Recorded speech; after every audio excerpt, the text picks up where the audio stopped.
오늘이 이제 파산 이제 절차에 대해서 이제 어, 들어가는데요. 파산 절차 이제 바로 들어가는데, 네, 일단 파산 절차가 개시가 되려면 이그 파산 절차가 갖추어야 하는 어떤 요건들을 모두 갖추어야 합니다. 그래서 이 형식적 요건과 실질적 요건으로 이렇게 나누어 볼 수 있는데요. 네, 이 형식적 요건을는 먼저 그렇죠. 파산 신청이 그 적법 요건을 이제 모두 구비해야 한다라는 어, 그 요건이 하나 있을 수 있고요. 그 다음에 이제 두 번째는 파산 절차 비용을 뭐 예납해야 한다라고 했는데 이게 실무적으로는 상당히 중요한 요건에 해당합니다. 어, 그래서 이제 돈을 안 내면 그 진행이 되지가 않죠. 뭐든 먼저 뭐 돈을 내고 그래서 소송을 진행을 하려고 해도 미리 이제 그 인지대나 송달료를 모두 납부를 해야 이제 소장이 접수가 되니까요. 처럼 이제 파산 절차 비용을 미리 이제 예납을 해야 합니다. 그래서 채무자 회생 및 파산에 관한 법률 제303조에 규정하고 있는데, 네, 파산 신청을 하는 때에는 법원이 상당하다고 인정하는 금액을 파산 절차의 비용으로 미리 납부하여야 한다라고 이렇게 규정을 하고 있죠. 네. 그 다음에 이제 이게 형식적인 요건이라면 실질적인 요건에 있어서는 일단 파산 능력이 있어야 됩니다. 파산 능력이 있어야 되고, 두 번째는 파산 원인이 존재해야 합니다. 그래서 파산 능력과 파산 원인이 있어야 하는데, 이거는 이제 반드시 있어야 하는 거기 때문에 어떤 적극적 요건이라고 할 수가 있고요. 그 다음에 파산에 장애가 되는 사유가 존재하지 않아야 한다. 요거는 좀 어떤 부정적인 측면에 있기 때문에 소극적 요건이라고 할 수가 있어요. 그래서 이 파산 장애 사유가 결국에 뭐냐라고 하면 이제 뭐그 제58조나 제600조 1항의 1항 뭐 2항 이렇게 규정된 내용들인데, 보시면은 그 파산 절차와 또 다른 절차가 회생 절차가 있잖아요. 파산 절차는 보통 이제 법인 같은 경우에는 완전히 이제 정리해가지고 그 법인을 이제 그러니까 법인을 소멸시키는 거니까 그런 게 이제 파산 절차라면, 회생 절차는 다시 회복시키는 걸 목적으로 하는 거죠. 그래서 파산은 정리하는 게 목적이고, 그러니까 정리해서 청산하는 게 목적이고, 그 회생은 다시 살리는 게 목적이니까 이게 두 개가 이렇게 동시에 있을 수는 없는 거잖아요. 서로 배치되는 거기 때문에. 그래서 회생 절차가 개시가 된다라면 파산 절차는 당연히 개시될 수가 없는 거죠. 그래서 회생 절차 개시 결정이 있을 때에는 파산을 신청할 수가 없는 거고요. 또 이제 회생 절차 개시 결정이 딱 내려지게 된다면 파산 절차는, 이미 진행되던 파산 절차는 정지하게 됩니다. 딱 멈추게 되는 거죠. 그다음에 이제 이 회생은 또 개인 회생 절차가 있죠. 그러니까 이제 뭐라고 하죠?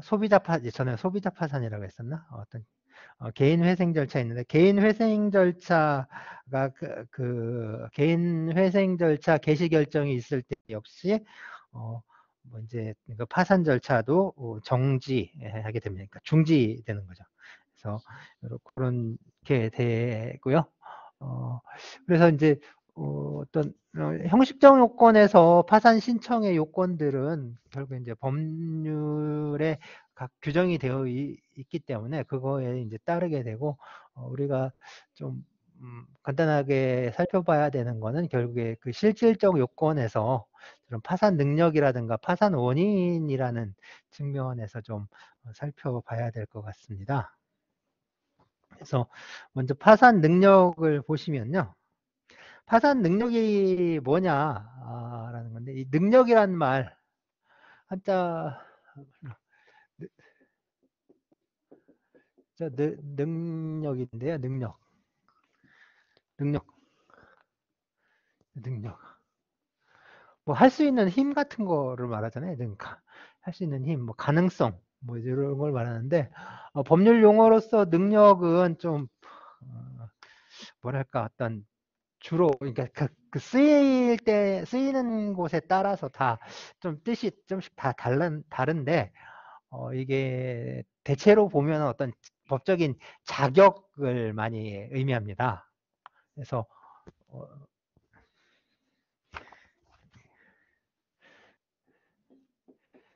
자격을 의미하는 경우가 많아요. 그래서 아마 이런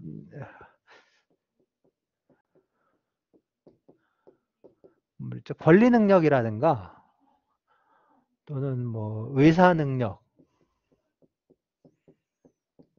책임 능력 또는 뭐 행위 능력 그런 것도 있고 그다음에 당사자 능력 뭐 이제 지금 말하는 뭐 파산 능력 그런 얘기들 쭉 뭐 이렇게 능력 무슨 능력 이렇게 얘기 많이 하는데 권리 능력이란 거는 권리를 누릴 수 있는 주체, 권리의 주체가 될 수 있는 자격을 보통 말해요. 이거는 다른 말로 그래서 인격이라고 합니다. 인격. 그래서 권리의 주체가 될 수 있는 법적인 자격을 권리 능력, 뭐 인격, 사람의 자격이란 거죠. 권리 능력은 사람만. 그러니까 이게 이제 근대 시민법에 의해서 모든 사람은 어떤 다 동등하게 권리 능력이 있는 것으로 선언이 됐는데요. 권리 능력, 인격 평등의 인격 평등이라고 하죠. 인격 평등이라고 하는데 이 사람에게만 사람의 자격은 사람에게만 있는 거죠. 사람의 자격이니까 사람에게만 있는 건데 우리가 이제 이 권리 능력이란 결국에는 어떤 우리가 사회생활을 하면서 필요한 거래 활동을 할 수 있는가 이게 이제 중요한 거고 거래라는 건 결국에 어떤 그 경제적인 그리고 영리적인 그런 거래다 보니까 주로 어떤 재산이죠. 재산을 소유하고 재산을 관리하고 재산을 처분하고 뭐 재산을 거래하고 하는 그런 어떤 재산과 관련된 측면이 강합니다. 아니면은 또 이제 다른 측면에서 보면은 뭐 이제 결혼을 한다거나 그런 것들 어떤 신분관계 뭐 이런 측면이 있기 때문에 이제 그런 측면에서 이걸 많이 다루게 되고요. 그래서 주로 이제 사람의 사회생활, 주로 이제 어떤 거래 활동과 관련돼서 이게 문제가 많이 되는 거죠. 그런 측면에서 이제 접근을 하다 보니까 우리가 이제 사람이 아니지만 어떤 그 거래의 주체로서 인정해야 할 필요성이 있는 것들이 생긴다는 거죠.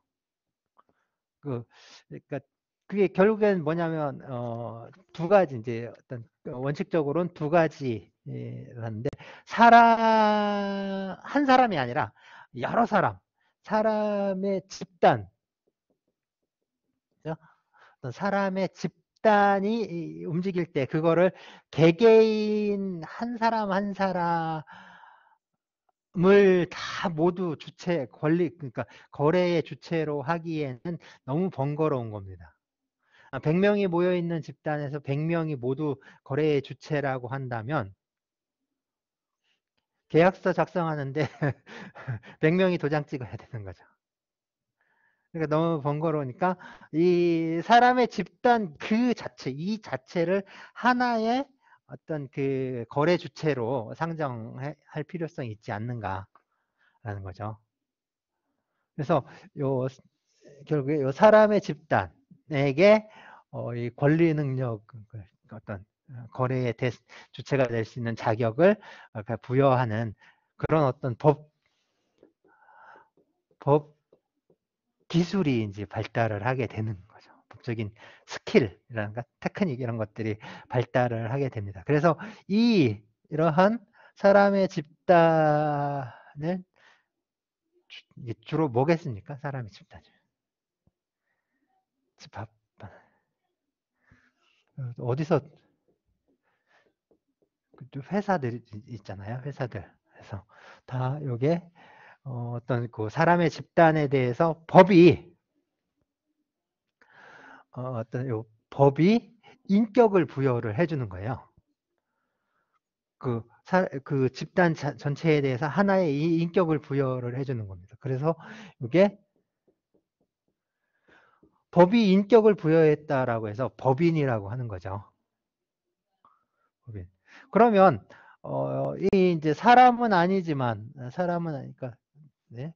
이게 그 사람의 집단뿐만 아니라 또 하나는 그러니까 재산의 집합이 또 있어요. 이것도 이제 독자적으로 할 수 있는 거죠. 그러니까 이런 것들이 회사에서 이제 그 문제였다면 요거는 저기죠. 그러니까 이제 어떤 돈이 모여 있는 거예요. 돈이 모여 있는 거. 이건 사람이 모여 있는 거고 이건 돈이 모여 있는 건데 이런 것들에게 우리가 하나의 거래의 주체로서 인정할 필요가 있다 보니까 여기에 인격을 부여하게 되고 법에 의해서 인격이 부여되었기 때문에 저것들을 우리가 법인이라고 부르게 됩니다. 그래서 이 사람이 모여 있는 사람의 집단에 대해서는 우리 사단이라고 하고요. 그죠? 사단.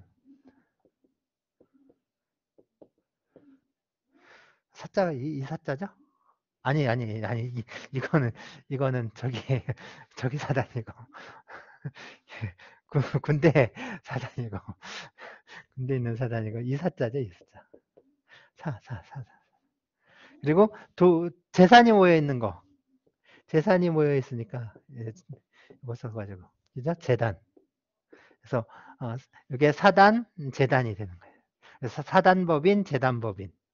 사단법인, 재단법인. 이렇게 이제 사단법인과 재단법인을 가장 이제 기초적인 형태로 해서 어떤 법인 제도가 발달을 하게 됩니다. 그래서 지금은 뭐 이제 그럼 모든 법인이 다 사단법인 아니면 재단법인이 있는 게 아니라 법인의 종류는 많은데 그 중에 이제 가장 기초가 되는 저희가 사단법인, 재단법인이라고 할 수가 있어요. 그리고 이것처럼 사람이 아니지만 그 어떤 법에 의해서 권리 능력이 인정된 이런 단체들이 생기다 보니까 이걸 법인이라고 하다 보니까 그럼 본래에 있었던 이 사람 있죠. 원래부터 있었던 사람. 태어날 때부터 사람이었던 사람. 내추럴한 거잖아요. 그래서 내추럴한 이거에서 이거는 사람들은 이제 자연인이라고 부르게 된 겁니다. 그러니까 그 자연인이 있고 법인이 있는 게 아니라 법인이 생겨남으로써 자연스럽게 이게 자연인으로 규정이 돼 버리는 거죠. 그러니까 법인이 없다면 자연인도 없는 거예요. 그냥 사람만 있는 거지. 법인에 의해서 자연인이라는 이제 규정이 되게 된 건데요. 이게 이제 권리 능력이라는 거고, 뭐 의사 능력은 그겁니다. 어떤 사람의 지능을 말해요.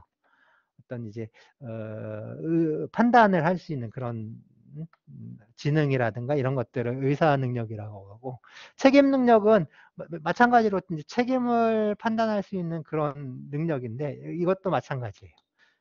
이게 이제 주로 의사 능력이 계약을 체결한다거나 어떤 행위를 할 때 문제라면 요거는 책임이 문제가 될 때 어떤 위법한 행위를 했을 때 그 사람에게 책임을 지울 수 있는가 없는가 그런 문제를 할 때 책임 능력이 문제가 돼요.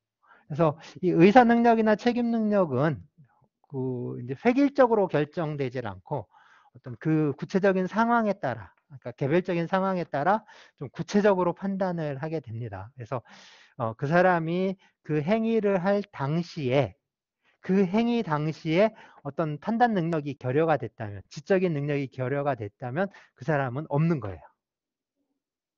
의사 능력이든 뭐 책임 능력이든 없어요. 그래서 뭐 이제 그렇죠. 이제 주로 이제 술에 막 취했을 때 이제 술 많이 마시고 들어가면은 앞으로는 술 다시 먹지 않겠다고 각서 쓰라고. 그 아무 의미가 없습니다. 술 취한 상태에서 정신이 없는 상태에서 쓰는 건 아무 의미가 없는 거예요. 그러니까 의사 능력이 없는 상태에서 이루어지는, 또 책임 능력이 없는 상태에서 이루어지는 거기 때문에 별 이제 그 의미가 없는 건데요. 음. 최근에는 이제 그 촉법소년이라는 얘기를 많이 하잖아요. 그러니까 형사 미성년자에 관한 규정이, 형법상 형사 미성년자라는 규정이 만 14세가 되지 아니한 자라고 해서, 그러니까 만 13세까지는 이 형사상 책임 능력이 없는 것으로 이렇게 판단을 해서 형사 처벌을 하지 않습니다. 아, 물론 이제 지금 그거를 이제 한 살을 낮추겠다. 만 12세까지 는 이제 책이 없고 13세부터는 처벌을 하겠다라고 하는데, 글쎄요, 그게 이제 그거 이제 형법 개정을 해야 됩니다. 형법 개정을 하겠다 뭐 이런, 결국에 형법 개정을 하겠다라는 건데, 글쎄요, 제 생각에는 전과자만 늘어나는 거 아닌가요? 애들이 그게 무서워서 범죄 행위를 안 할까요? 그리고 사실상 지금 만 14세가 넘어간다고 해서 모두 다 처벌하는 건 아니거든요. 만 19세인가, 만 18세인가, 19세인가, 이내에 있는 저기들은, 그러니까 미성년자들의 경우에는 이제 좀 다양하게 좀 접근을 할 수가 있습니다. 그래서 저기 하고, 제일 문제는 지금 그거거든요. 그러니까 형사처벌 자체가 아무런 그 실효성이 없는 거예요. 원래 이제 형벌의 목적은 그러니까 예전부터 이제 주장되는, 형벌의 목적은 그 어떤 그 범죄자에게 응징을 하는 거냐, 범죄자에 대해서 어떤 공적인 복수잖아요. 그러니까 개인 피해자를 대신해서 국가가 복수를 해주는 것이 라고도 할 수가 있고, 그리고 또 하나 뭐 이제 하나는 어떤 교육, 그 사람이 이제 그러니까 다시는 이제 범죄 행위를 하지 않도록 그 사람을 어떤 교화하는, 교육하는 그런 뭐 교육형 뭐 이제 그런, 그러니까 어떤 교정 교화를 목적으로 한다라고 하는데, 뭐 이제 그래요. 말은 이제 교화나 교정을 얘기를 하는데, 실질적으로 지금의 형벌 제도가 어떤 그런 교정이나 교화의 수단으로서 이게 적절한 것인지, 여기에 대해서는 아무도 얘기를 안 하거든요. 결국에 지금 형벌의 중심은 그 자유형, 그러니까 징역형이 가장 중심이잖아요. 그래서 징역형 아니면 벌금형입니다. 징역 아니면 벌금인데, 어쨌든 징역이 이제 가두어 놓는 게, 가두어 놓고 좀 일 좀 시키고 그러는 게 이제 뭐랄까 가장 중심이 되는 형벌인데, 이 징역이라는 형벌, 자유형은 이제 근대 초기에 생겨난 거고요. 그 이전에는까지는 없었거든요. 그 이전까지는 그 형벌이 아니라, 가두어 놓는 건 형벌이 아니라 그 이제 그 재판을 하기 위해서 미결수들을 감금을 해 놓는 거예요. 그래서 아니면 그 이제 그 형벌을 집행하기 위해서 대기하는 대기수들, 그러니까 사형수들이 사형 판결을 받고 이제 사형 집행을 대기하는 경우, 이런 경우만 감옥에 gat혀 있었거든요. 그러니까 이제 징역형 자체가 없었는데, 징역형이 만들어진 게 이제 근대에 들어와서이고, 그러니까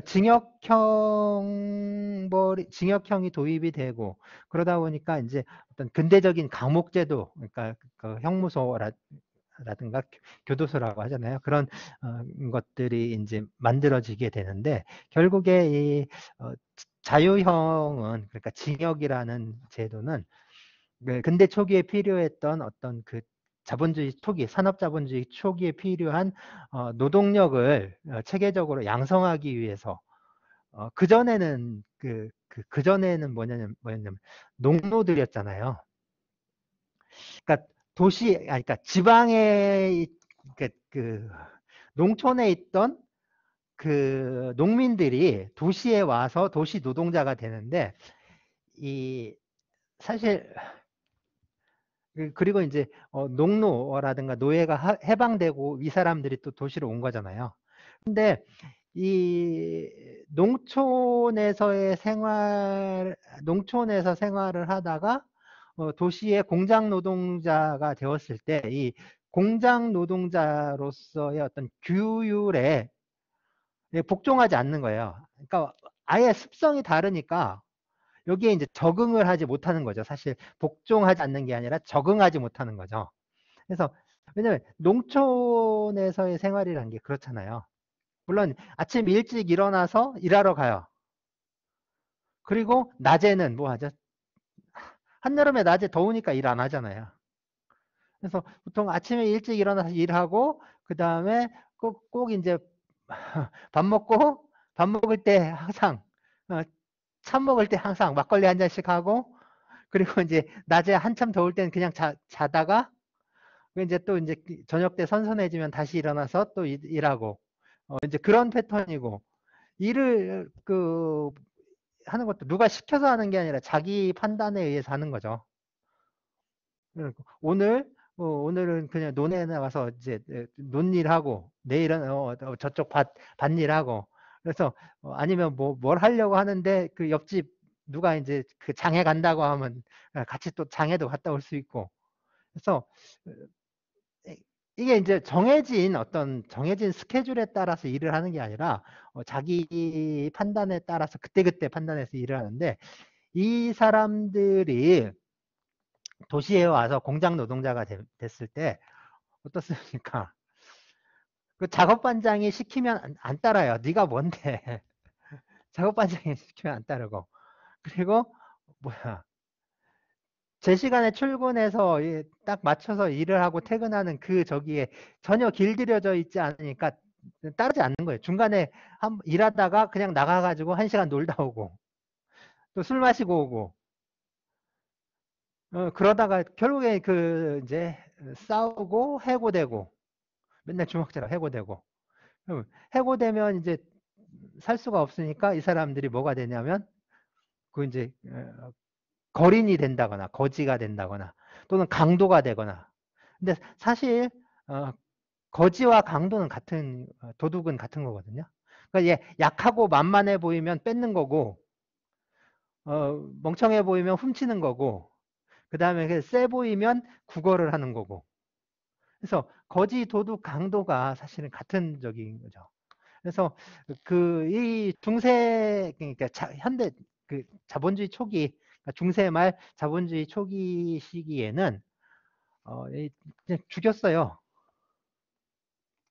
이 거지들 같은 거지들 불황아들 그냥 잡아가지고 수용소에 집어넣고 한 번 잡히면 뭐 이제 무슨 낙인을 여기다가 무슨 낙인을 찍고 그러니까 문신 우리 경친다고 하잖아요. 그것처럼 이렇게 문신 새기거나 아니면 거기다가 낙인을 찍고 여기다 이제 이런 데도 볼에다 새기는 거죠. 낙인 딱 찍어 놓고 그리고 두 번째 잡히면 뭐 팔을 잘라버린다거나 그리고 뭔지 세 번째 잡히면 죽이고 그래서 그때 기록들을 보면 그냥 어떤 무슨 재판이나 이런 거 없이 그냥 딱 봐가지고 그냥 예, 거지다 그러면 잡아서 넣는 거예요. 잡아놓고 그, 필요한 기간 동안 가둬둘 수 있어요. 그리고 이 사람들을 교화시키기 위해서 그 이제 감독관이 감독관이 생각했을 때 감독관이 교화시키기 위해서 필요한 만큼 뭐 그냥 필요한 횟수만큼 필요한 대수만큼 불러가지고 때리는 거예요. 채찍질하고. 그래서 그런 식으로 이제 그게 그 어떻게 보면 어떤 형벌보다는 그런 처분들이 징역형의 원조가 되는데 이 사람 강제 노동을 시키는 거죠. 강제 노동을 시키면서 결국에는 이 어떤 공장에서 요구하는 어떤 규율에 적합한 사람들을 이제 내기 위해서 이제 그런 단계를 거쳐서 정형화된 그 형벌이 결국에 징역형인데 지금 21세기잖아요. 21세기잖아요. 옛날에 우리 한글 모르는 사람 있으면 뭐 군대에 간다거나 뭐 이제 교도소에 간다거나 그러면 한글도 가르쳐주고 기술도 가르쳐주고 그랬지. 지금 한글 모르는 사람 누가 있어요? 기술을 가르쳐준다고 해서 뭐 그 특별한 기술을 배울 수 있는 것도 아니죠, 지금은. 그러니까 실질적으로 지금은 과연 범죄율을 낮추고 범죄를 예방하기 위해서 어떤 형벌 제도가 필요한가 또는 새로운 어떤 제도가 필요한가 어떤 교정이나 교화를 그 할 수 있는 범죄를 예방할 수 있는 그런 방안이 무언가에 대해서 좀 논의를 하고 집중적으로 연구를 할 필요가 있습니다. 그런데 실질적으로 지금 안 돼요, 우리. 대부분 이제 나와서 TV 같은 데 나와서 있죠. 그 이수정 교수라든가 또 누구 있죠? 김지선인가요? 이지선인가 있고 그 다음에 남자들도 있잖아요. 범죄학자들, 프로파일러 이런 사람들 나와서 범죄 심리학자 나와서 하는 사람들 보면 지금 그런 사람들이에요. 다 어떤 그 범죄를 예방한다기보다는 이미 발생한 범죄를 어떻게 이제 범인들을 어떻게 어, 발견할 것인가 이런 데 초점이 주어져 있지 실제로 범죄를 어떻게 하면 범죄 발생을 막을 것인가에 관한 적은 없거든요. 범죄 발생을 어떻게 막을 것인가 두 가지밖에 없잖아요.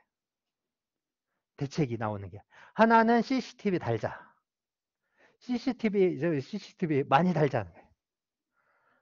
또 하나는 형량을 높여야 된다.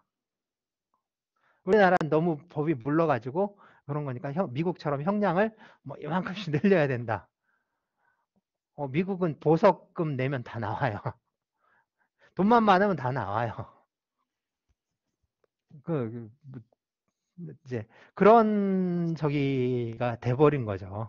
그러니까 실질적으로 필요한 분야는 결국에 이제 형사 정책이고 어떤 형벌 제도를 그 형벌 제도라는 그 범죄와 형벌이라는 그 어떤 큰 패러다임 자체를 이제 바꿀 시기가 됐는데 이제 4차 산업혁명 얘기하면서 뭐가 이제 제도들이 낡았으니까 바꾸자고 하지만 실질적으로 이 범죄와 형벌이라는 그 문제에 있어서는 전혀 어떻게 바꿔야 되는지 어디로 가야 되는지 자체가 논의가 안 되고 있는 상황입니다. 사실은 왜냐하면 그러한 논의라든가 그런 연구를 할 만한 인력 어떤 인적인 자원이 우리는 지금 아예 형성되지 않았거든요. 그러니까 있는 적이 완전히 싹 죽여버린 거죠. 뭐냐면 2000년대 들어오면서 우리가 로스쿨을 도입을 하면서 실질적으로 어떤 어떤 법이라든가 정책과 관련된 연구 인력이 완전히 이제 뭐랄까 붕괴해 버립니다. 싹 붕괴돼 버린 거죠. 그리고 이제 남은 거는 다 이제 고시 공부하는. 그러니까 그 전에도 다 고시 공부했지만 그래도 어떤 연구자 그룹이 계속해서 유지가 될 수 있었는데 지금 이제 아예 안 되는 그런 상황이 된 거죠. 어쨌든 그런 게 이제 지금 이제 책임 능력과 관련해서 뭐 이제 그런 문제가 있어서 그냥 말씀드린 거고요. 어떤 이런 게 이제 능력인데 이건 이제 그 권리 능력, 의사 능력, 책임 능력, 행위 능력 말씀드렸는데 요거는 어떤 실체법적인 능력이라면 이제 절차법적으로 중요한 게 이제 민사소송법상의 당사자 능력입니다. 예, 당사자 능력은 다른 말로는 이제 당사자 적격이라고도 하는데요. 그 이제 소송의 당사자가 될 수 있는 그 자격을 말해요. 소송의 이게 권리 능력과 거의 유사한 개념인데 약간 좀 차이가 있습니다. 권리 능력과 유사한 개념인데 차이가 있어요. 그러면 우리 지금 하는 이 파산 능력이라는 건 사실 소송법상의 어떤 당사자 능력에 좀 이렇게 비할 수 있는 건데요. 이제 파산을 받을 수 있느냐, 그러니까 파산 신청을 해서 파산 선고를 받을 수 있느냐, 그런 게 있느냐, 아니면 이게 파산 절차에 적용을 받을 수 있느냐, 즉 어떤 그 뭐랄까 파산자가 될 수 있는 그런 자격을 말해요. 자격. 그래서 그 사람이 또는 어떤 그 주체가 파산자가 될 수 있는지 아닌지를 묻는 게 이제 파산 능력입니다. 그래서 이 파산 능력은 자연인, 법인, 그 다음에 상속재산, 이거 최근에 이제 생긴 건데 유한 책임 신탁 재산 이런 것들에 파산 능력이 있다라고 봐요. 그래서 자연인부터 보시면요.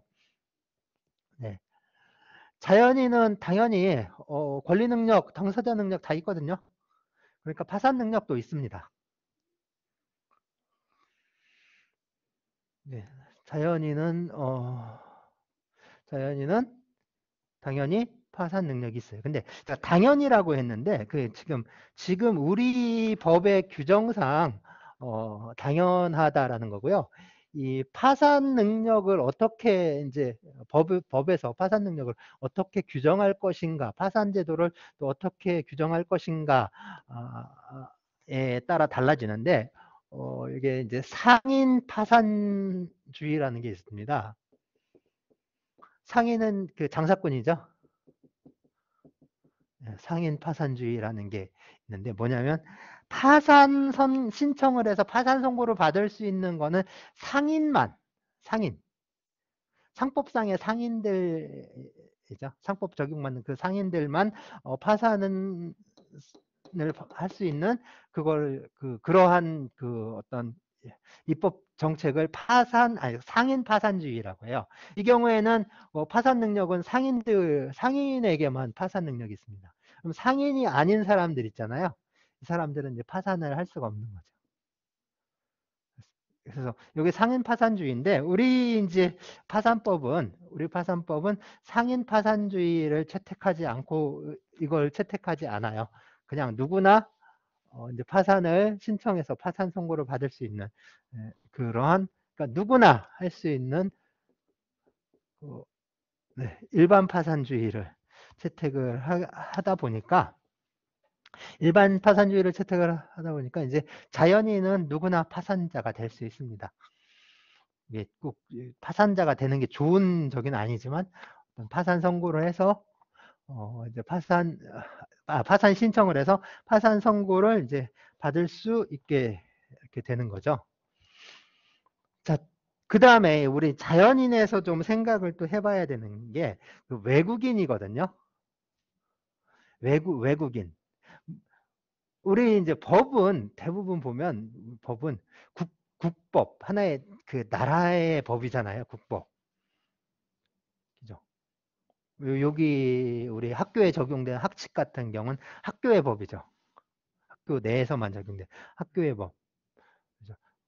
사실 우리나라에서 그리고 우리나라 사람들에게 적용되는 법은 우리나라의 법이죠. 그래서 우리나라 사람들은 다 적용이 돼요. 문제는 외국인입니다. 외국인. 그러니까 이제 이 권리 능력이라는 것도 그러니까 이 인격이라는 것도 그 내국인에게는 인정이 되는데 그럼 외국인은 어떻게 할 건지가 문제거든요. 외국인에게는 인격이 있는가? 외국인에게는 인격이 있나요?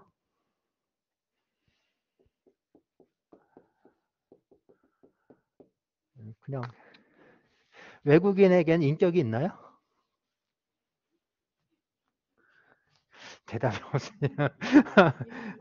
있는 것 같으세요?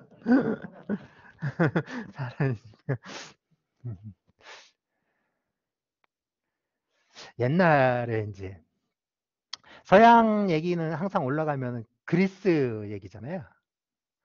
그리스 얘기잖아요. 그리스 얘기. 이 그리스 애들이 재밌는 게 그리스에 가서 로마 있죠, 로마. 그리스에 가서 누가 로마의 후예인가? 라고 물어보면 저희 이탈리아라고 할 것 같죠? 아닙니다. 자기들이라고 해요. 그리스. 왜냐면 그리스 거기 동로마 제국이 1000년 넘게 있었잖아요. 그러니까 그리스 사람들은 자기들이 그리고 그 동로마 저희가 이제 저기거든요. 그 히라버 그리스 동로마 있고 그다음에 헬레니즘 있고 그 다 그리스 문화예요. 그리스 문화. 그래서 저기예요. 말씀드렸었나? 그리스 이렇게 섬 있고 여기 조그맣게 이런 식으로 돼 있나? 이렇게 있고 그죠? 이렇게 뭐 터키 있고 뭐 이렇게 있고. 우리가 이제 지금 우리 여기 아시아고 저쪽 유럽이고 저쪽 아프리카고 그렇잖아요. 근데 사실은 이게 펠레폰네소스 반도인가 그렇던데 여기가 유럽이에요. 여기가 유럽이에요. 요 건너편에 여기 있죠? 터키나 소아시아라고 하는데 여기가 아시아예요. 그리고 여기 아시아 밑에 내려가면 여기 시리아 있고 요 건너편 여기 있죠? 여기가 아프리카. 원래 그 그러다가 이게 이제 이렇게 퍼진 거죠. 이렇게. 이제 이쪽은 다 유럽이 된 거고, 이쪽은 다 아시아가 된 거고, 이쪽은 다 아프리카가 된 거고. 그래서 유럽이 아마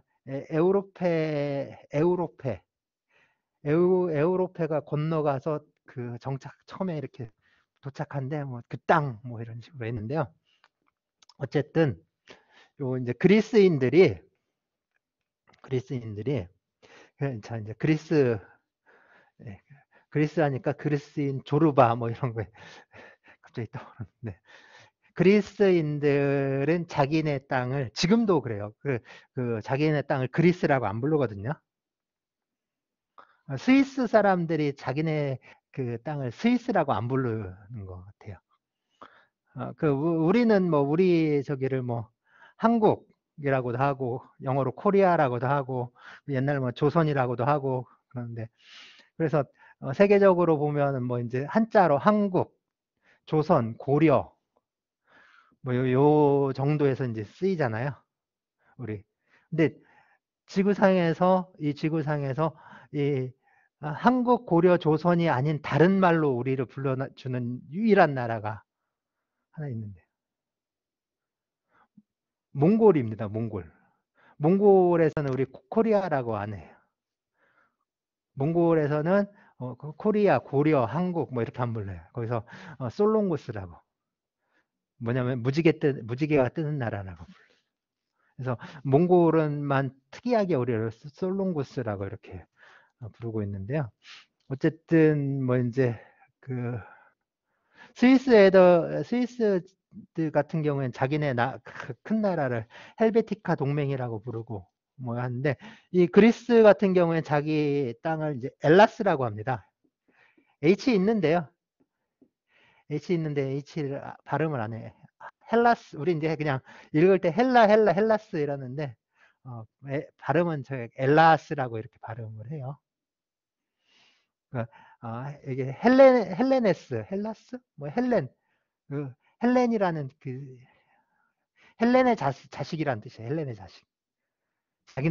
자기네들을 헬렌의 자식. 우리가 이제 단군의 자손이라고 하는 것처럼 얘네네 헬렌의 자손 뭐 이런 식으로 해서 하고 그 땅이 헬라스. 그러니까 그리고 문제는 뭐냐면 요 저기 있죠. 헬라스 밖에 사는 헬렌의 자식이 아닌 애들. 얘네. 얘네. 이렇게 이렇게 안 보이세요? 잘못 썼나?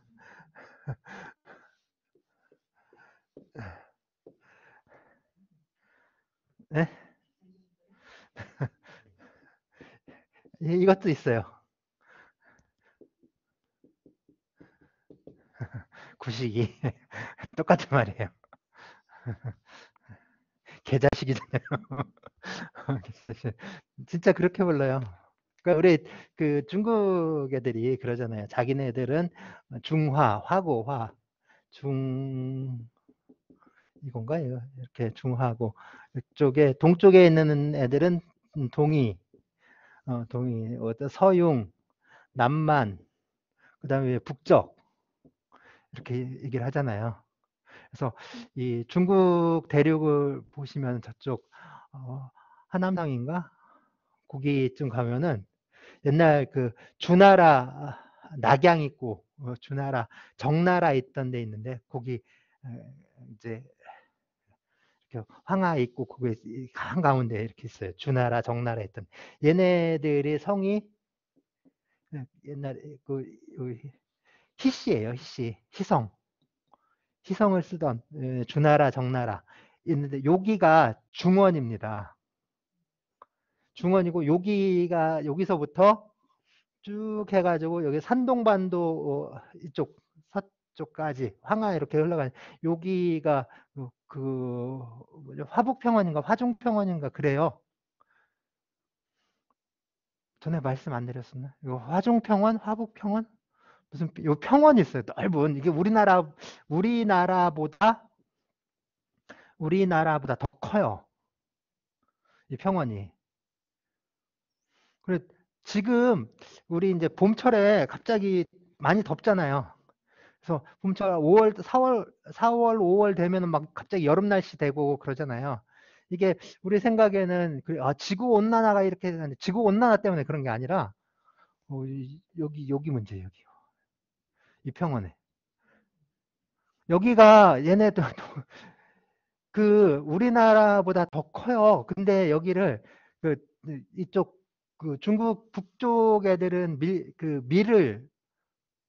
밀농사 져가지고 밀을 먹고 저기 남쪽 그 양자강 이쪽 벼농사를 짓잖아요.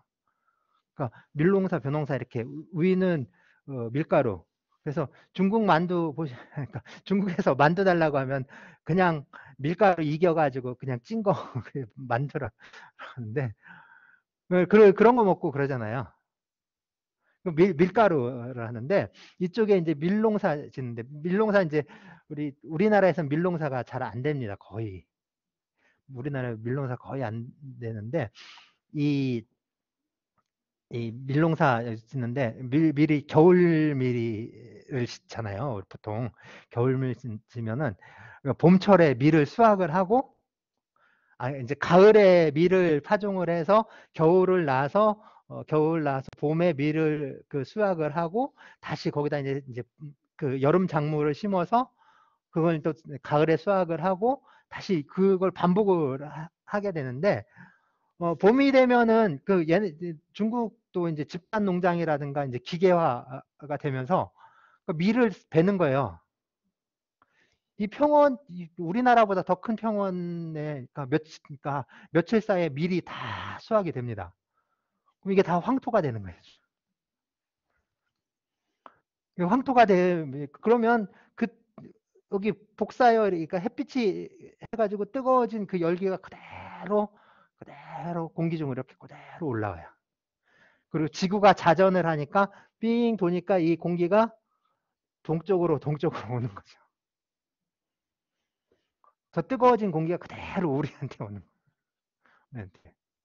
그래서 이게 사실 우리 봄철에 날씨가 뜨거운 거 우리 사실 우리나라의 기후 변화가 이쪽 영향을 많이 받는 거죠. 그리고 여기보다 위에 있는 좀 위쪽에 있는 그 사막에서 또 이제 불어오는 게 황사고 이런 저기들이 많이 왔거든요.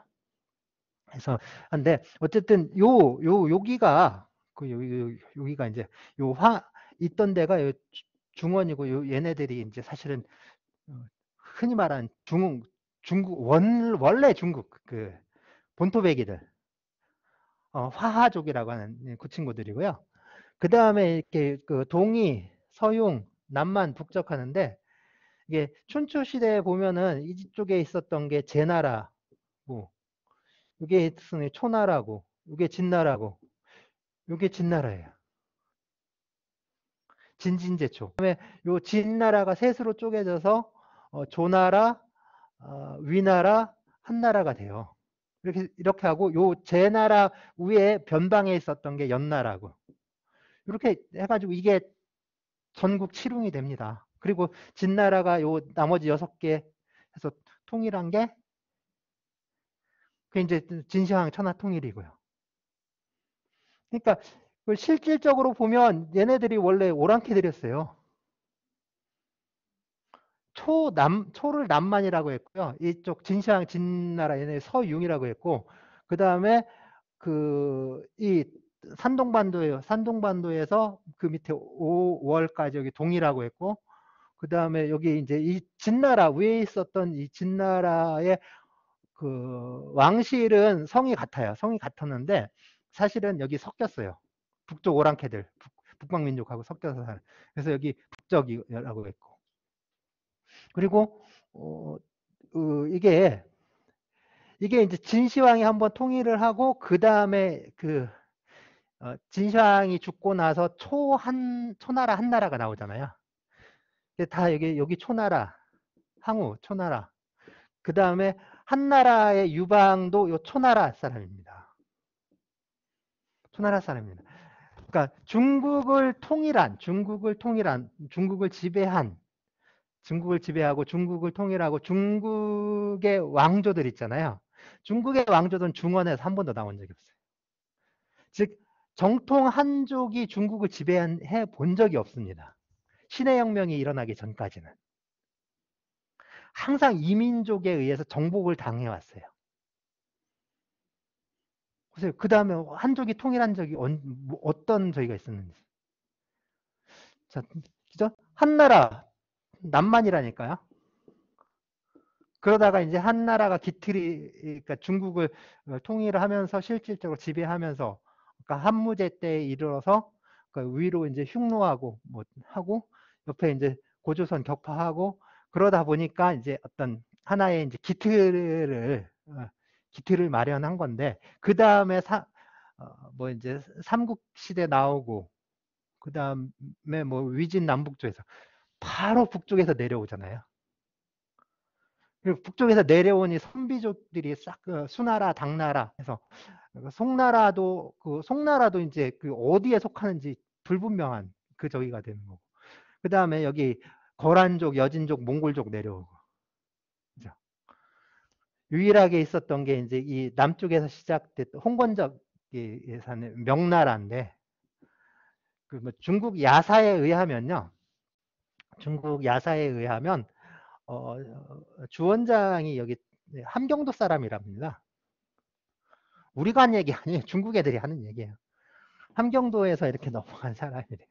그래서 우리가 아니라 중국에 전하는 그런 어떤 전설 같은 뭐 야사에 의하면 이성계 조상하고 주원장의 조상하고 이렇게 서로 천하를 다투는 그러다가 이성계의 조상이 조금 이제 이게 뭐랄까 배포가 작은 거죠. 배포가 작거나 이제 속이 좀 음흉해가지고 천명을 받지 못해가지고 조선의 왕이 되고 이제 주원장의 조상은 이게 사람이 참 너무 순수해서 천하를 다스렸다. 뭐 그런 얘기들 많아요.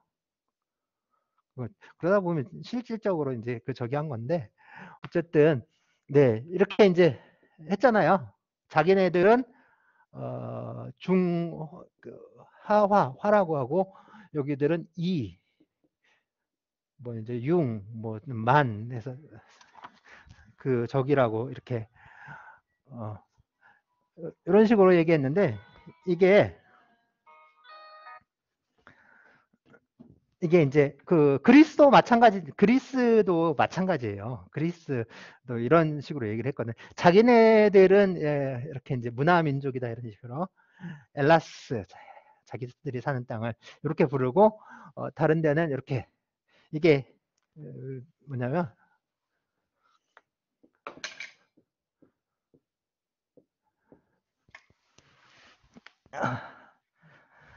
바바리안이라고 하죠. 바바리안. 바르바로이라고 불렀어요. 바르바로이. 문제는 이게 어원이 바르바르예요. 바르바르. 그죠? 왈왈이죠, 왈왈이.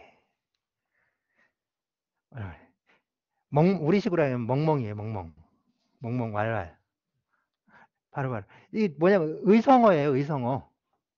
그러니까 그 외국인들, 그 이방인들, 그러니까 그 프랑스 말로 에뜨랑제 하는데 그런 사람들이 이방인들이 와서 옆에서 떠들면은 아니, 무슨 얘기인지 못 알아듣잖아요.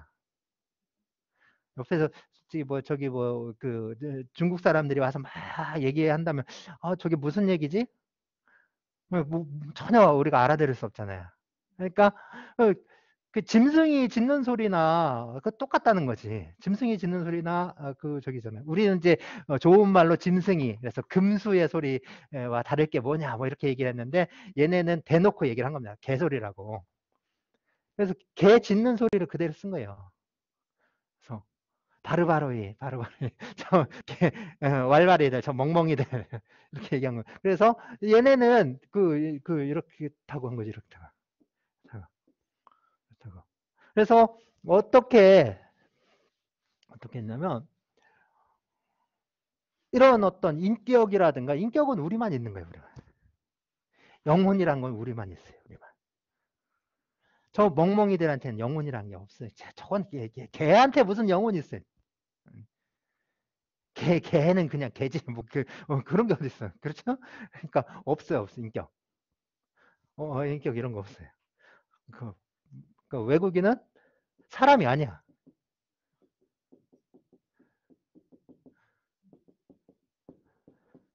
외국인은 그냥 물건이에요. 물건. 주인 없는 물건이에요. 외국인은 무주물이 취급을. 초기의 원칙이 그래요. 외국인에 대해서는 무주물로 취급을 했습니다. 그래서 무주물로 다루는데 이게 외교적으로는 상당히 문제가 되잖아요. 외국인을 무주물로 한다는 건 그 나라와 관계에서 우리가 문제가 될 수 있잖아요. 그러니까 결국엔 뭐냐면 그 국가와 우리가 어떤 관계에 있는가 이게 이제 원칙이고 이 원칙을 보완하기 위해서 그 국가에서 우리 국민을 어떻게 취급하느냐에 따라서 우리도 취급을 다르게 하겠다. 그래서 상호주의의 원칙입니다. 그래서 쟤네가 우리를 좀 잘 해준다. 그럼 그만큼 우리도 이제 쟤네 국민을 대우를 해주는 거고 시원찮다. 그럼 우리도 시원찮은 거고 저게 무슨 완전히 진짜 이제 개처럼 취급을 한다고? 그러면 진짜 걔네 나라 애들은 다 잡아다가 그냥 노예로 팔아버리는. 그래서 이 원칙이 이게 상당히 오랫동안 유지가 됐습니다. 그래서 이게 적어도 한 19세기까지는 이게 이제 원칙이었어요. 외국인의 권리 능력은 인정이 되지 않는데 외국인의 권리 능력을 이제 부인을 하는 겁니다. 그러니까 이제 근대 시민법도 사실 마찬가지였거든요. 초기에는 이런 태도를 취했어요. 초기에는 이런 태도를 취해 왔었고, 이제 우리가 이제 근대 시민법이라고 하면 프랑스 민법, 독일 민법, 스위스 민법 이렇게 있는데 대체로 그런 저기에 기초해서 이렇게 대놓고 무주물이라고 선언할 수는 없고 그냥 어떤 상호주의의 원칙 이런 것들만 이제 이렇게 이제 법률로 규정을 했었는데 이게 이제 우리 민법이 1960년 1월 1일부터 시행됐거든요. 그러니까 지금 보면 이제 상당히 좀 오래된 거지만 근대 1804년에 제정된 이런 거에 비하면 상당히 진보적인 거죠. 시간적으로 상당히 늦게 됐으니까. 그러니까 가장 새로운, 그러니까 가장 늦게 나온 게 가장 새롭고 가장 또 진보적일 수밖에 없잖아요. 그러니까 이제 상당히 이제 어떤 진보된 형태를 취하면서 했던 게 바로 이제 이 자체를 없애버린 거예요. 내국인, 외국인을 이제 차별 없고, 그러니까 또 인격이라든가 권리 능력의 측면에서는 내국인이냐 외국인이냐를 이제 구분하지 않는 겁니다. 그러니까 모든 사람으로, 모든 사람에게 다 인정을 하는 거예요. 다만 외국인의 어떤 권리 취득을 제한하는, 그러니까 이제 개별적인 규정들을 이제 두는 겁니다. 그러니까 돈 많은 애들, 요즘 문제가 이게 중국 애들이 와가지고 이렇게 우리나라 땅을 사가지고 이게 제주도를 다 사면 이게 제주도가 중국 땅이 된다고 생각을 할 수도 있잖아요. 그래서 계속해서 아마 이렇게 서해안 저쪽에 있는 그 경렬비열도인가? 그러니까 서해안 서단에 있는 그 섬들을 중국에서 계속 살려고 이걸 살려고 뭐 이렇게 하는 것 같은데, 사고서 여기 무인도를 사고서 여기다가 자기네 땅이라고 해버리면 실제로 이제 땅만 저기 하는 게 아니라 바다 자체가 이렇게 넘어가 버릴 수 있으니까 그런 문제도 있고. 근데 이제 그래서 지금은 좀 많이 풀어졌는데 옛날에는 외국인이 어떤 토지를 취득한다거나 뭐 그런 것들에 대해서 상당히 제한을 많이 했었거든요. 그래서 그런 이제 개별적인 규정, 그리고 이제 그건 강행 규정들입니다. 그래서 다 강행 규정으로 두고 있는데 그런 그것들을 통해서 이제 외국인의 권리 취득을 이제 제한하는 규정들을 이제 뒀던 거죠. 그러니까 이게 다 풀어주다 보니까 이제 그런 것들을 막는 적이었는데요. 이 파산과 관련해서는 외국인도 파산을 할 수 있는가? 외국인도 파산을 할 수 있는가? 그래서 우리 이제 그 전에 이제 1900년대까지 있었던 2000년대 초반까지 있었던 그 전에 파산법은 이제 이 상호주의의 원칙을 규정하고 있었어요. 그래서 이제 이게 2005년 3월 31일 날 폐지가 된 법률 제 7428호로 폐지된 파산법에 의하면 외국인 또는 외국법인은 파산에 관하여 한국인 또는 한국법인과 동일한 지위를 가진다. 마치 이제 평등한 것처럼 했지만 단 본국법에 의하여 한국인 또는 한국법인이 동일한 지위를 가지는 때에 한한다.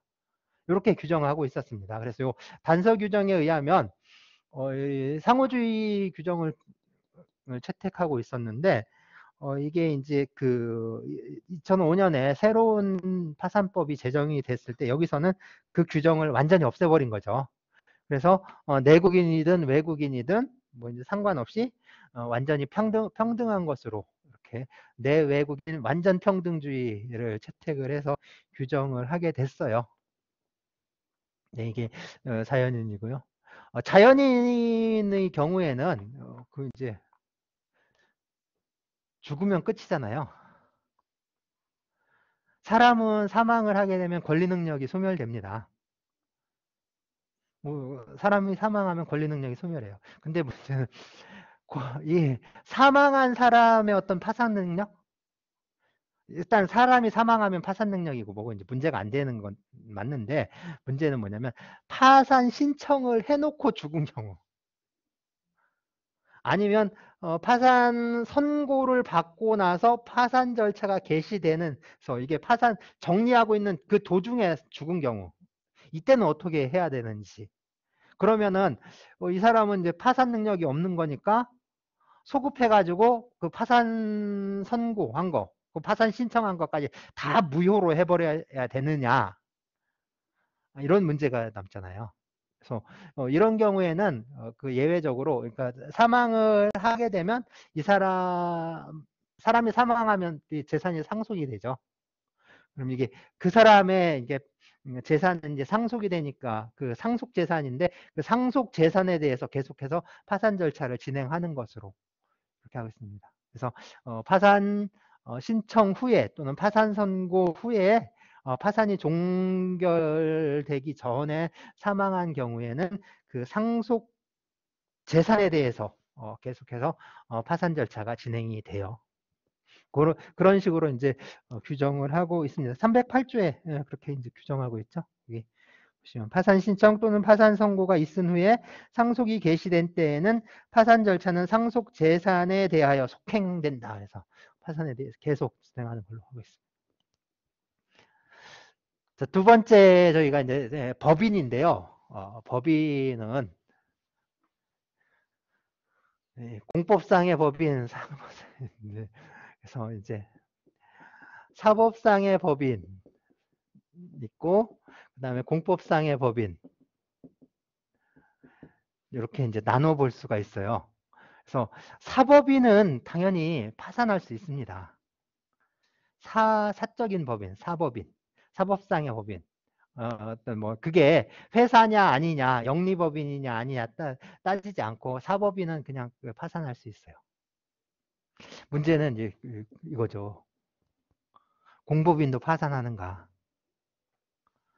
공법인의 대표적인 게 가장 큰 게 국가예요. 국가, 지방자치단체 파산할 수 있는가? 국가 파산할 수 있는가?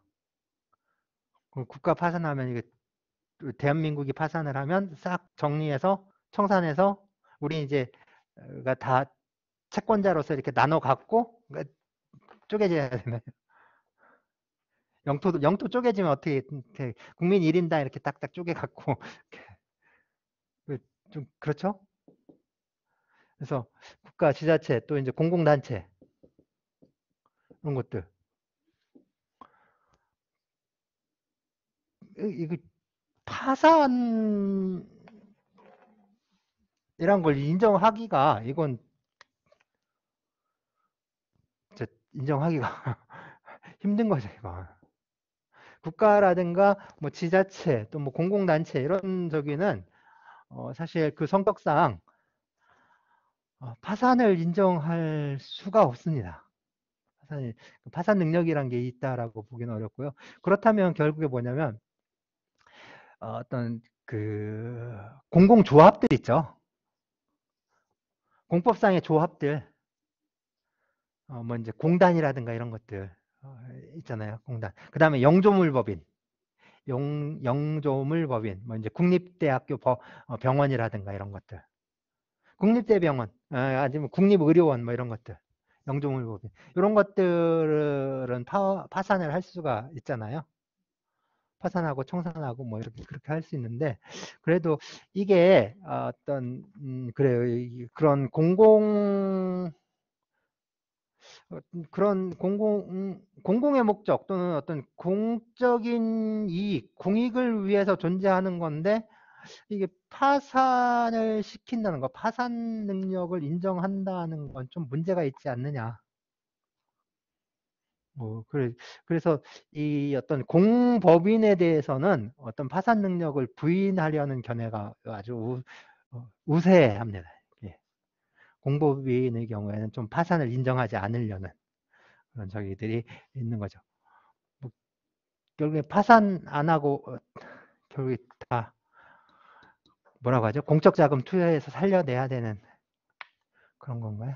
어쨌든 법인 문제가 그렇게 있고요. 그 다음에 뭐 상속재산 역시 상속재산도 파산 할 수가 있고 그 다음에 뭐 유한책임 신탁재산 역시 파산할 수 있습니다. 그래서 유한책임 신탁재산 역시 이게 2000년대 들어오면서 신탁법에 생겨난 저긴데요. 이것도 이제 파산을 인정하고 있습니다. 자, 그다음에 파산 원인인데 그럼 파산의 원인은 뭐냐? 파산 원인이 뭐냐면요. 이 파산 선고가 좀 필요하다. 이건 파산 선고가 필요하다라고 인정되는 되는 그런 채무자의 재산 상태, 일정한 그 재산 상태, 이런 것들을 좀 파산 원인이라고 하는데 크게 세 가지 있습니다. 이렇게 세 가지가 있어요. 지급불능, 지급정지, 채무초과가 있는데, 우리 이제 아까 본 뭐 상속재산, 유한 뭐 저기 귀찮으니까 빼고 우리가 핵심적으로 봐야 되는 건 결국에 회사거든요. 회사. 예, 회사의 문제니까, 그러니까 자연인 법인과 관련된 문제들이 중심이 되고 그거에 대해서 봐야 되는 거죠. 그래서 이 그 자연인과 법인에게 공통적으로 파산 원인이 되는 게 저 지급불능이에요. 지급불능. 그러니까 이제 빚을 못 갚는 거죠. 채무를 변제하지 못하는. 그러니까 이제 뭐냐면 지금 돌아온 그 저기를 이제 갚을 수 있는 능력이 없는 겁니다. 근데 이게 이제 그 당시에 일시적인 뭐그 뭐라고 하죠? 유동성이라고 하나요? 그게 조금 모자라서, 아니면 그 당시에 잠깐 자금이 딸려서 그때만 못 갚는 거, 그게 아니라 이게 좀 계속적으로 그런 거예요. 못 갚는 그런 상태. 그러니까 앞으로도 이제 못 갚는 거죠. 예, 그런 상태가 이제 지급불능이라고 할 수 있는데요. 결국에 이건 그 지급이라고 하니까 마치 이제 우리 일상 용어에서는 돈을 주는 거, 금전채무만 이렇게 대상으로 하는 것처럼 느껴질 수 있는데, 꼭 금전채무만 이게 대상이 되는 건 아닙니다. 그래서 금전채무가 아니더라도 다 이제 그 지급불능이 될 수가 있는 거죠. 그래서 지급 불능이 되는 거. 그래서 이건 305조 1항에 있는 건데요. 채무자가 지급을 할 수 없는 때에는 법원은 이제 신청에 의하여 결정으로 파산을 선고한다. 이 지급을 할 수 없는 때가 바로 이제 지급 불능 상태가 되는 겁니다. 이건 순수하게 이제 객관적인 상태를 의미해요. 객관적으로 파악한 상태가 이제 지급불능이고요. 그다음에 2항에 보시면 채무자가 지급을 정지한 때, 이때는 지급을 할 수 없는 것으로 추정한다라고 했는데, 이 지급을 정지하는 게 바로 지급 정지입니다. 지급 정지는 채무자가 못 갚겠어라고 하는 거예요. 그래서 지급 불능이 객관적인 상태를 말하는 거라면 그 지급 정지는 주관적인 거죠. 그 채무자의 어떤 주관적인 의사에 의해서 어떤 그 이제 거부의 의사, 거부의 행위를 하는 거, 이런 거 지급 정지인데, 대표적인 게 뭐 어음이 부도나는 것들이 이제 지급 정지라고 볼 수가 있겠죠. 그래서 이 지급불능, 지급정지는 자연인, 법인 모두에 해당하는 거고요. 그 다음에 법인이라든가 어떤 상속재산의 경우인데, 그 경우에 306조에 있습니다. 부채 총액이 자산 총액을 초과한 때, 부채의 총액이 자산 총액을 초과하는 때, 이때도, 그러니까 빚이 더 많을 때, 이때도 이제 파산 원인이 되는데, 그 밑에 이제 규정이 그 한명회사, 합자회사, 그러니까 존립 중일 때는 이게 적용이 안 돼요. 근데 이제 합자회사, 한명회사 아시죠? 회사가 우리 이제 합자회사, 한명회사, 또 유한회사, 주식회사, 그죠? 그러니까 물적회사, 인적회사. 이거 인적회사잖아요. 인적회사라고 하고, 이거 물적회사라고 하고. 인적회사인데 여기 무한책임 사원들 있잖아요. 합자회사나 한명회사, 이거 무한책임 사원, 무한책임이라고 회사의 채무에 대해서 함께 책임져야 되는 그 사원들이 존재합니다. 주식회사는 아니죠. 주식회사의 사원들, 그러니까 주주들은 회사의 채무에 대해서 자기가 출자한 비율에 따라서, 아니 그 금액만큼만 책임을 지는 거잖아요. 그러니까 내가 산 주식 그냥 날리고 마는 거잖아요. 그냥 그 부분 딱지 만드는 데 쓰면 되는 거지. 그러고 그냥 끝나는 거잖아요. 여기.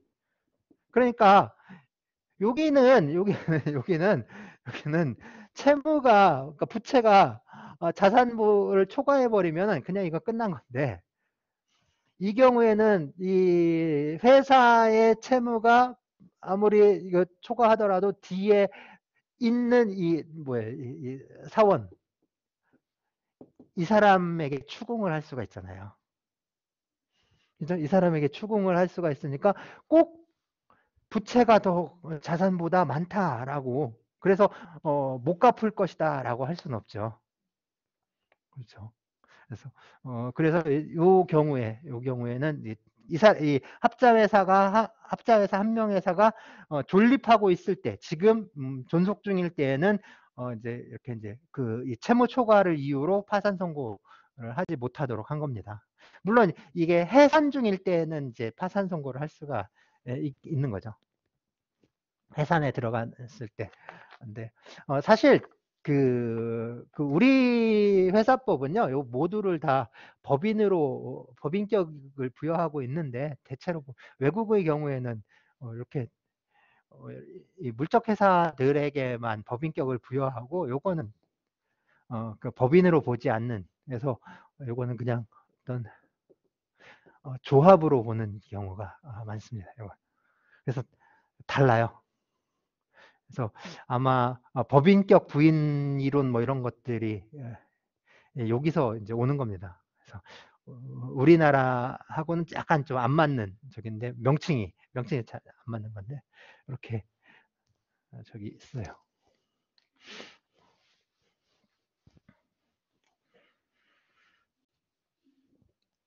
그러면 이제 파산 신청을 해야 되는데, 파산 신청을 할 수 있는 사람은 이렇게 이제 채권자, 그다음에 채무자, 준채무자인데요.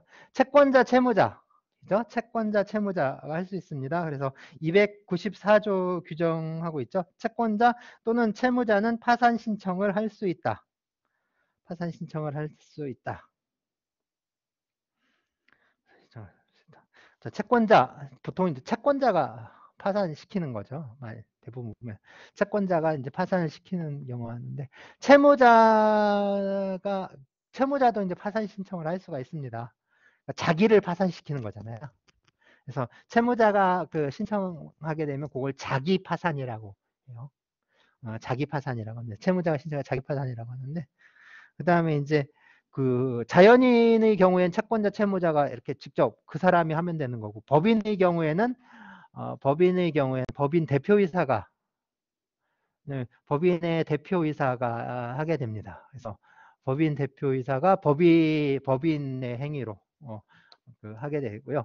그리고 법인 대표이사가 아닌 다른 이사들 있죠. 법인의 대표기관이 아닌 그 다른 사람들이 이제 하는 경우, 그때는 뭐 이제 준채무자 또는 뭐 관계인이라고 하는데, 뭐 이제 295조부터 쭉 그렇게 정해놨잖아요. 그래서 이제 법인의 경우에는 이사, 한 명에서 합자회사는 무한책임사원, 그다음에 주식회사, 유한회사는 이사가 이제 하는 경우 있을 수 있고, 청산 중인 법인의 경우에는 청산인이 하는 경우 있죠. 그다음에 쭉 있고, 이제 상속재산의 경우에선 상속채권자, 유증받은 자, 상속인, 상속재산 관리인, 뭐 유언집행자, 뭐 이런 사람들이 이렇게 파산을 신청할 수가 있습니다.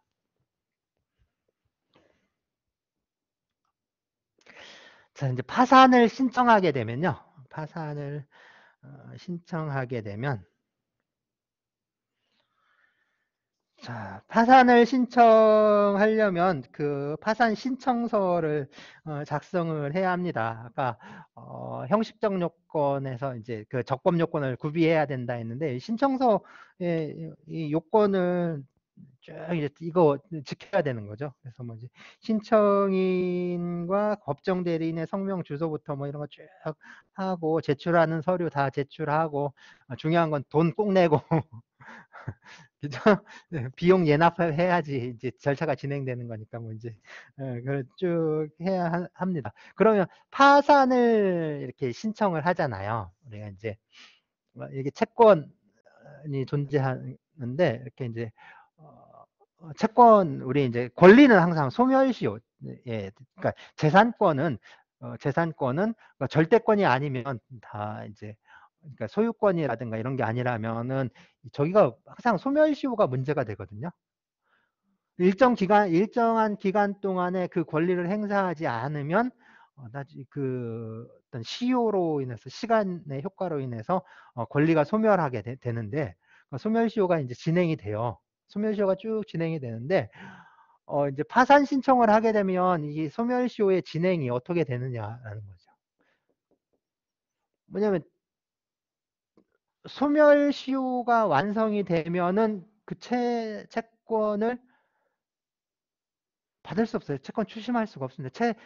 권리 자체가 소멸해 버려요. 권리를 이제 행사할 수 없게 되는 거죠. 그래서 권리를 행사하지 아니하고 일정한 기간이 경과하게 되면 권리가 소멸하는 그런 상태가 되는데 중간에 뭔가 문제가 생겨서 권리를 행사하지 못하게 되는 경우들이 발생을 하잖아요. 이제 그게 이제 문제가 되는데 이 파산 절차에 들어가면은 마음대로 내가 저기를 할 수가 없습니다. 그래서 파산 절차에 들어가면은 일단 채무자, 그죠? 그러니까 파산 절차에 들어갔다라는 거는 그 채무자의 재산이거든. 채무자의 재산에 대한 거기 때문에 채무자는 자기 재산이기 때문에 우리는 내 개인 재산을 내가 관리하고 내가 처분하고 내가 내 마음대로 할 수 있잖아요. 근데 파산 절차에 들어가면 채무자는 자기 재산에 대해서 그렇게 관리하거나 처분할 수 없습니다. 즉 관리 처분권이 박탈당하거든요. 그 파산 절차에 의하지 않고서 어떤 저기 아무것도 할 수 없어요. 채무자는 자기 재산에 대해서 못하는 거고 채권자도 권리를 행사할 수 없습니다. 채권을 행사할 수 없어요. 파산 절차에 의해서만 할 수 있는 거예요. 채권은 그렇게 돼요. 그러면 그런 상태가 에서 이 소멸시효가 다 완성이 돼 버리면 권리가 그럼 소멸하는 거냐? 그죠? 중간에 이렇게 파산 신청 해서 파산 신청, 파산 선고하고 여기 이게 종결하는 요 중간에 그냥 소멸시효가 완성되면 그럼 이 권리가 사라져 버리느냐? 이 문제가 생길 수 있잖아요. 그래서 여기에 대해서는 일단 파산 절차에 참가하면 시효가 이제 중단된다라는 그 규정이 있습니다.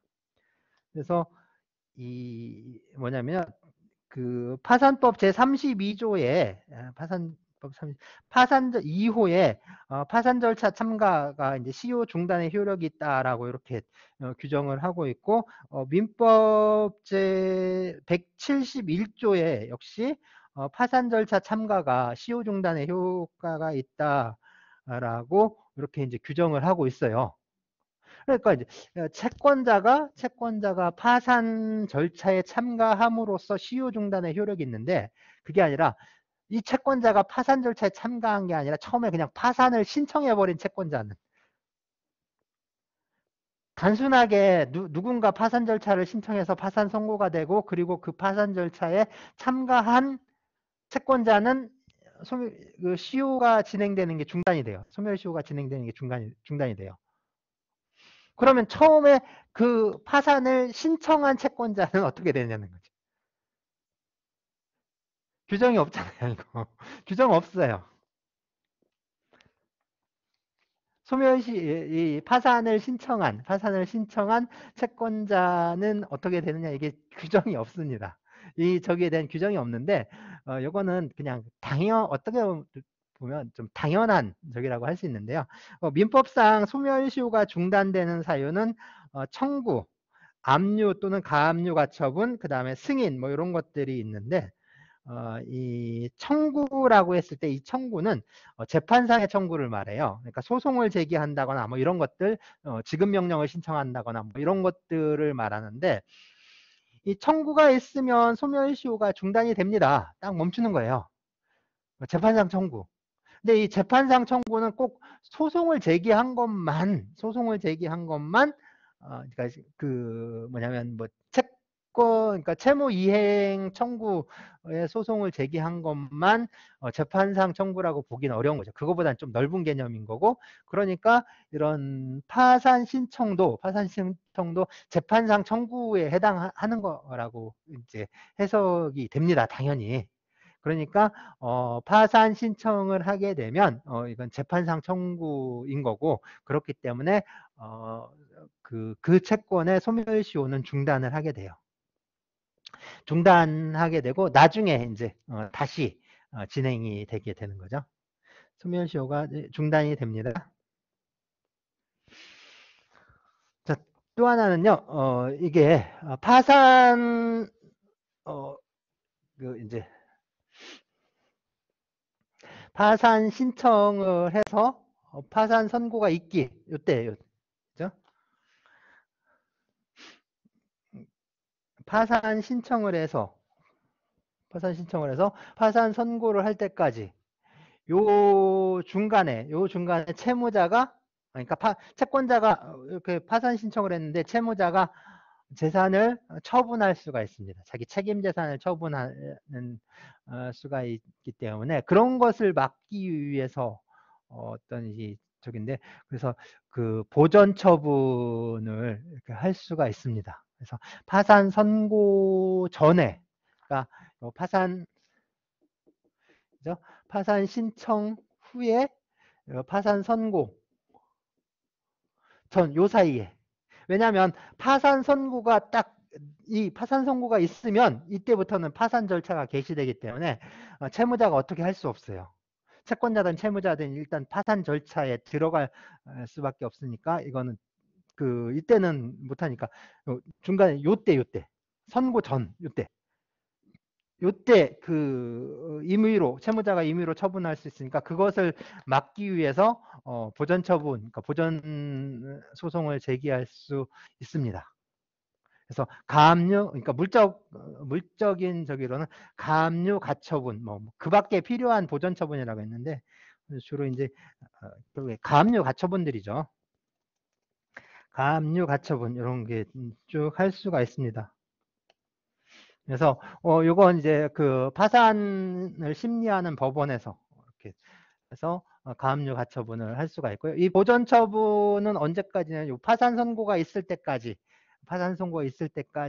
효력이 발생합니다.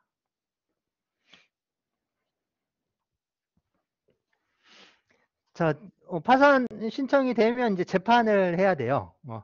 심리를 하고 이제 재판을 해야 되는데, 우리 이제 그 민사소송법 규정들이 여기에 준용이 됩니다. 그래서 회생 절차, 파산 절차 뭐 쭉 해서 이 민사소송법 및 민사집행법을 준용한다라고 해서 이제 민사소송법 집행법이 여기에도 이제 준용돼서 적용이 되는데, 이 재판을 하려면 변론을 해야 되거든요. 그러니까 그 판사가 당사자들 불러가지고 이제 뭐 진술을 하게 하고 뭐 이제 증거 조사도 하고 뭐 그런 변론 절차에 들어가야 되는데, 이게 이제 일반 소송은 반드시 그 변론을 해야 되거든요. 그러니까 한 번을 하더라도 반드시 해야 돼요. 변론 기일을 정해서 그때 변론 절차에 들어가야 되는데, 이 파산과 관련된 재판은 꼭 그렇게 이제 반드시 필수적으로 변론을 해야 하는 건 아니에요. 반드시 해야 되는 거는 아닙니다. 그래서 좀 뭐랄까 임의적으로, 그러니까 변론을 열지 않고도 그냥 이제 할 수가 있어요.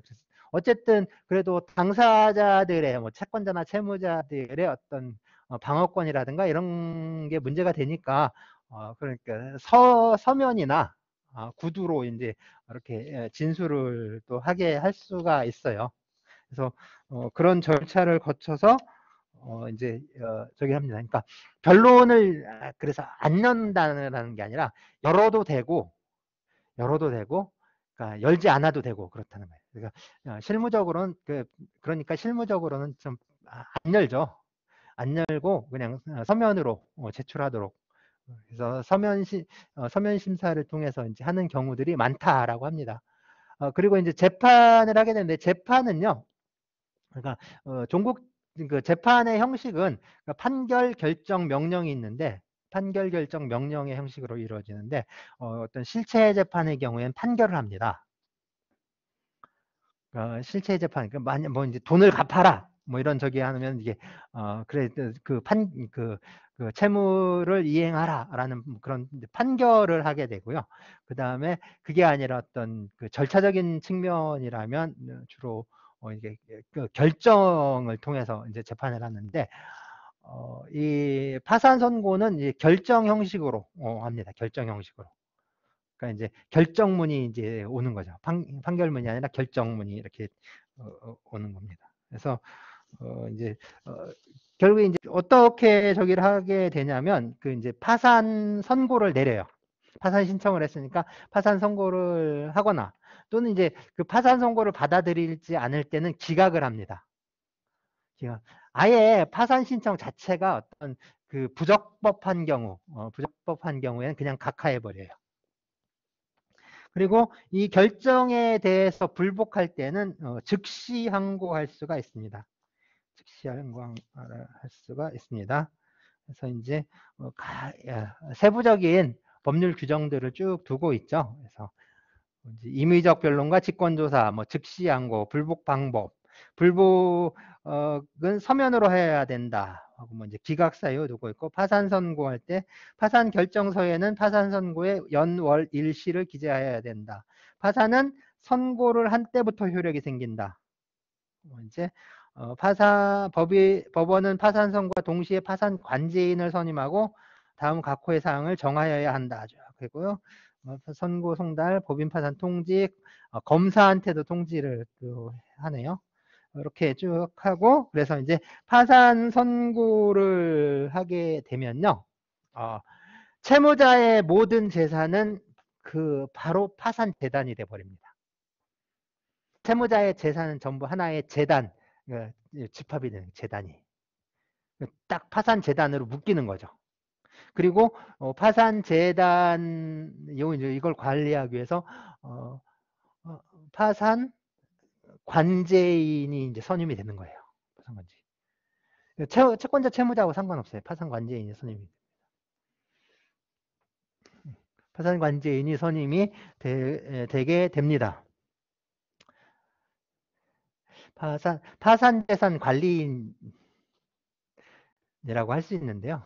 관제인. 그죠? 이렇게 관자가 맞죠?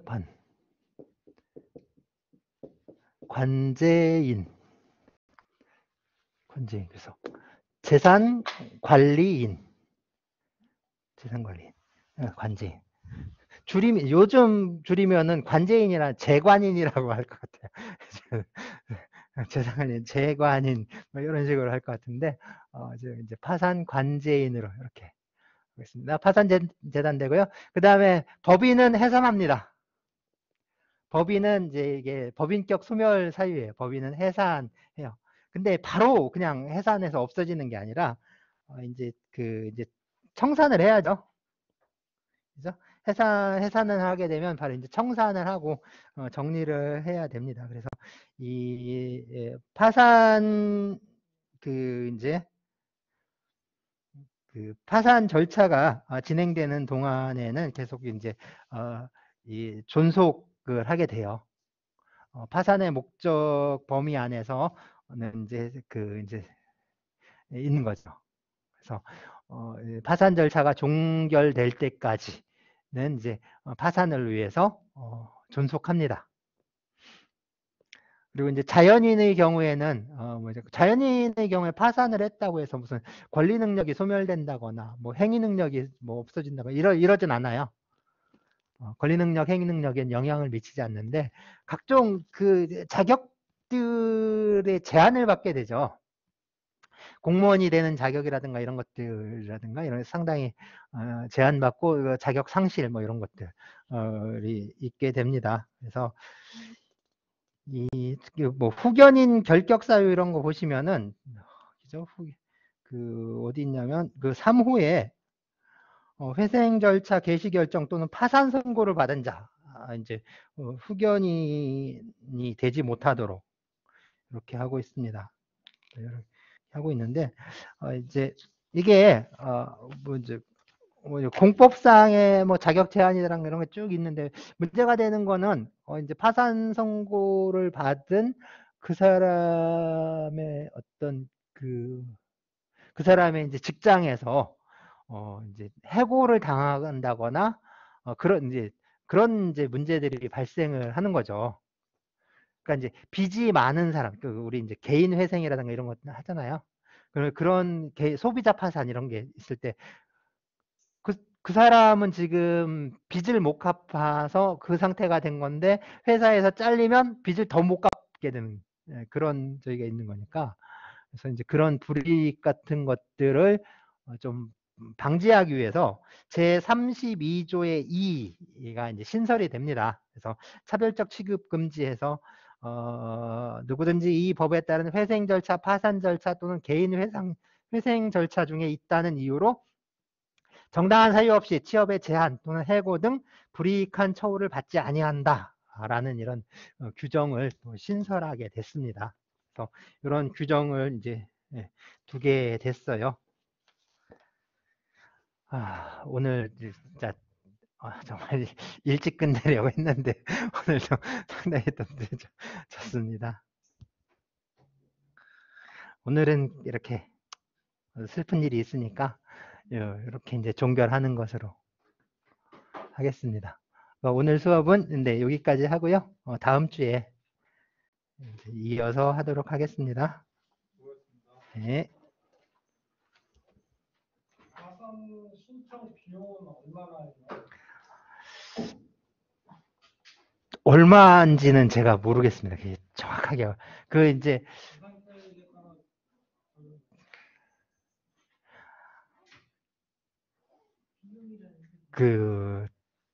절차 비용 있는데요. 네. 신청비 정확하게 그게 얼마인지 그러니까 소송 비용은 소송과 관련된 경우에는 속가에 따라서 달라지는데요. 이 경우에는 어떻게 처리를 하는지는 한번 이게 이제 이게 그 규칙을 찾아봐야 돼요. 이게 법원의 그 세부적인 규칙들을 찾아봐야 나올 것 같아요. 아마 네이버 저기도 잘 모를 것 같은데요.